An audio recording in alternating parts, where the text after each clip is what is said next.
নমস্কার দর্শক বন্ধুরা, স্পোর্টস অ্যান্ড স্ক্রিনের পর্দায় আপনাদের আরও একবার সকলকে স্বাগত। আমি প্রীতম। এই মুহূর্তে হচ্ছে জর্জ টেলিগ্রাফ টেন্টে, এবং জর্জ টেলিগ্রাফ টেন্টে আজ প্রদ্যুৎ দত্ত অর্থাৎ আইএফএর প্রাক্তন সচিব তথা ময়দানের কিংবদন্তি ফুটবল প্রশাসকের 85তম জন্মদিবস পালিত হয়েছিল।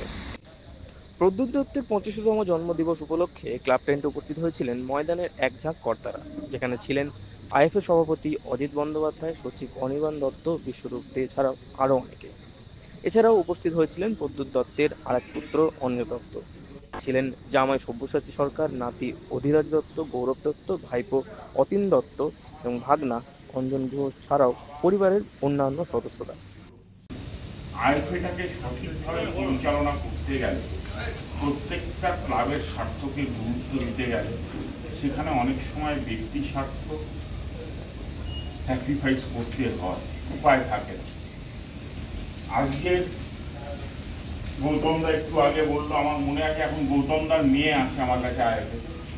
আমি যখন প্রথম গৌতমদাকে দেখেছিলাম বাবার কাছে, তখন বোধ হয় গৌতমদার বয়স সম্পূর্ণার বয়স, তখন গৌতমদার খুব কম বয়স। গৌতমদা আসতো, দেখতাম। জয়ন্তদাকেও দেখেছি বহুবার।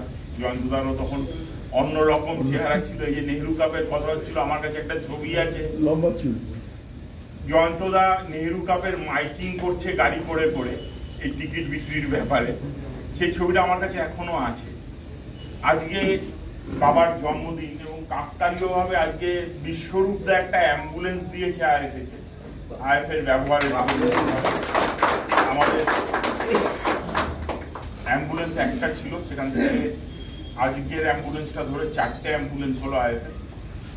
এবং আজকের দিনটাও খুব হয়তো প্ল্যান্ড নয়, আমি জানি না বিশ্বরূপদার মাথায় ছিল কিনা, তা আজকেই সেই অ্যাম্বুলেন্সটা এসেছে। এবং আজকে আমার মনে হয় আইএফএর এই উপহারটা পাওয়া ওদের বাবার জন্মদিনকে সম্মান জানানোর উপায়।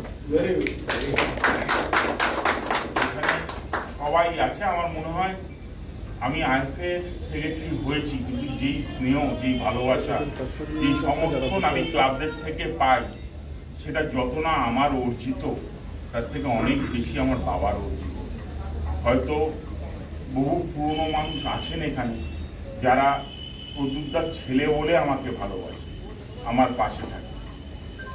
সেটা আমাদের মাননীয় মুখ্যমন্ত্রীর কথা বলি, বা অজিতদার কথা বলি, বা আরোদার কথা বলি, আমি কার কথা বলবো, বিশ্বরূপদার কথা বলি, গৌতমদার কথা বলি, এরা খুব নিবিড়ভাবে বাবার সাথে মাঠ করেছে যারা ছিল, এবং তাদের স্নেহ, তাদের ভালোবাসাটা আমি পাই।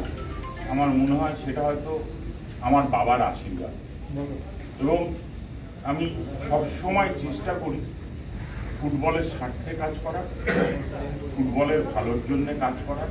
তাতে হয়তো কখনো কখনো কারোর অসুবিধা হয়, আবার অন্যরা খুশি হয়, কিন্তু চেষ্টাটা করি। কারণ আমার মাথায় থাকে যে বাবা যে দৃঢ়তা দেখিয়েছিল, সেই জন্যই বোধহয় আজকে বাবাকে এতজন মনে রেখেছে।